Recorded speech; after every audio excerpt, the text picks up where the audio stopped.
কোনো ব্যক্তির যদি পাহাড়ের সমানও ঋণ থাকে, এই দোয়া যদি আমল করে আল্লাহ পাক ওই ঋণও শোধ করে দিবেন ইনশাআল্লাহ। রিজিক তো বাড়বেই ইনশাআল্লাহ, আপনার যত ঋণ আছে ইনশাআল্লাহ আল্লাহ পাক শোধ করে দিবেন। বিশ্বাস করলেন না? এই দোয়া শিখাই দিচ্ছি, এজন্য আমাকে হাদিয়া দেওয়া দরকার, স্পেশালি আমাকে এখন হাদিয়া দেওয়া দরকার। এটা গুরুত্বপূর্ণ দোয়া শিখাই দিচ্ছি। আর ঋণ কেমন জানেন? ওই যে এখন মানুষ ঋণ নিচ্ছে 1 কোটি টাকা ব্যাংক থেকে, 2 কোটি টাকা ব্যাংক থেকে, হ্যাঁ, কত বছর, 10 বছরের জন্য, 20 বছরের জন্য বাড়ি করছে, তাই না? তার ধারণা এমন যে সে মারা গেলে তার ঋণটা কেউ না কেউ শোধ করে দিবে, তাই তো? আর আল্লাহর রসুল কি বলছেন দেখেন, একজন মারা গেছেন, নবী সাল্লাল্লাহু আলাইহি ওয়াসাল্লামের সময় একজন মারা গেছেন। তো নবী করিম সাল্লাল্লাহু আলাইহি ওয়াসাল্লাম বলছেন যে এই ব্যক্তির কি কোনো ঋণ আছে? একজন সাহাবী বলেন, হ্যাঁ ইয়া রাসূলুল্লাহ, তো ঋণ আছে। নবীজি বললেন, তোমরা ওর জানাজা পড়ো, আমাকে ডেকো না। তোমরা ওর জানাজা পড়ে নাও, আমি জানাজা পড়তে চাচ্ছি না। আমি এখন কেমন করে আপনাকে বুঝাবো ঋণ কত ভয়ঙ্কর জিনিস? আপনি যে ব্যাংক থেকে 3-4 কোটি টাকার লোন নিয়ে রাখছেন, লাখ লাখ টাকা লোন নিয়ে বসে আছেন, দিব্যি সুখে বসে আছেন, এমন চিন্তায় যে আপনার মৌত হবে না। আর নবী সাল্লাল্লাহু আলাইহি ওয়াসাল্লাম সময়ে একজন মারা যাচ্ছেন, তিনি বলছেন তোমরা জানাজা পড়ে নাও, আমি জানাজা পড়তে চাচ্ছি না। মানে ঋণগ্রস্ত ব্যক্তির জানাজাও তিনি পড়তেন না। তারপরে একজন এসে বললেন, ইয়া রাসূলুল্লাহ, আমি তার ঋণ শোধ করে দিব, তার যা ঋণ আছে আমি শোধ করে দিব।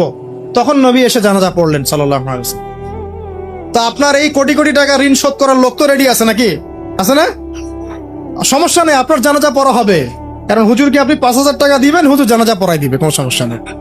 তারপরে আপনার মিলাদও হবে, আপনার একটা বড়সড় দোয়াও হবে ইনশাআল্লাহ। কিন্তু আল্লাহ পাক বলেছেন যে শহীদ, আল্লাহর পথে যুদ্ধ করে শহীদ হয়েছে, এই ব্যক্তির আত্মাও ঝুলে থাকে যতক্ষণ পর্যন্ত না তার ঋণটা শোধ করা হয়। এবার বলেন আমি কি বুঝাবো আপনাকে? আর কিছু বলতে হবে?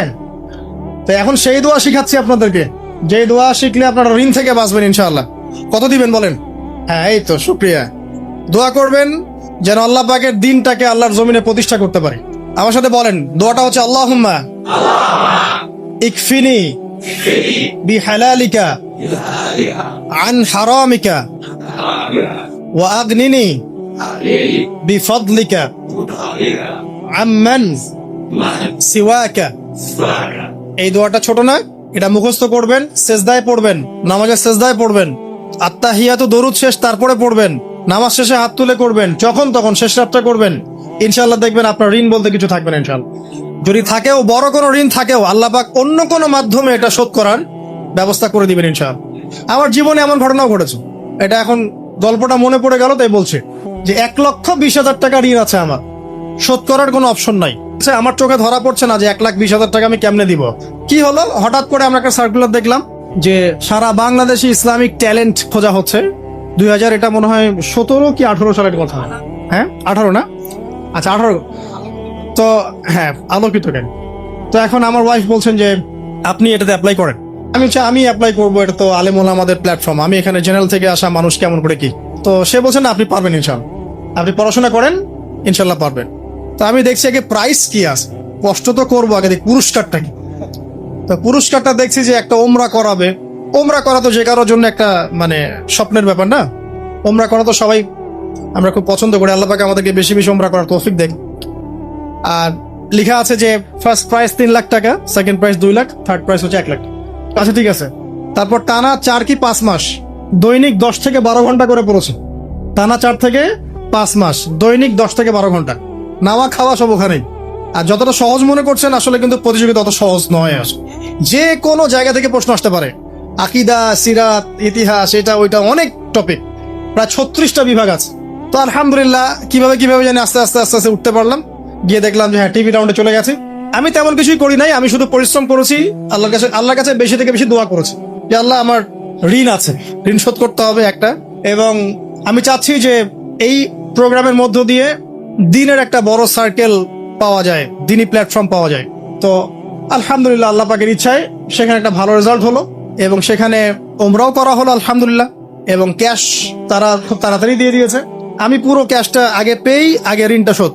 এখন এই সময় কিন্তু আমি দোয়াটা করেছি, আল্লাহুম্মা কফিনি বিহালালিকা আন হারামিক ওয়া আগনিনি বিফদলিকা আম্মান সিওয়াক। দেখেন, আমি কিন্তু জানতামও না এমন কোনো প্রতিযোগিতা হবে, আমি সেখানে পার্টিসিপেট করব, ওই ওসিলায় ওমরা করব, ওই ওসিলায় আবার ঋণও শোধ হবে, আমার কিন্তু মাথায় ছিল না।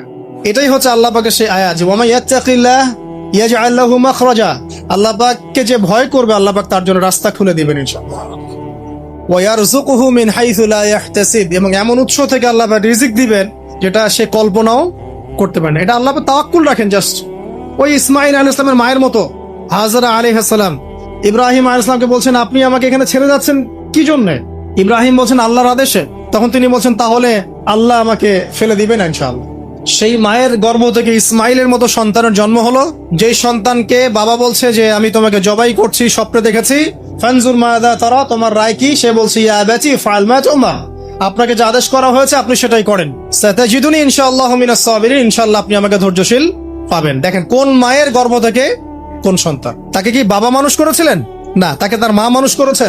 তো ওই রকম তাওয়াক্কুল কারিনী হাজরা আলাইহিস সালামের মতো মা যদি ঘরে ঘরে থাকে, বোন আর স্ত্রী ঘরে ঘরে থাকে, তখন ইসমাইলি প্রজন্ম আসবে ইনশাআল্লাহ।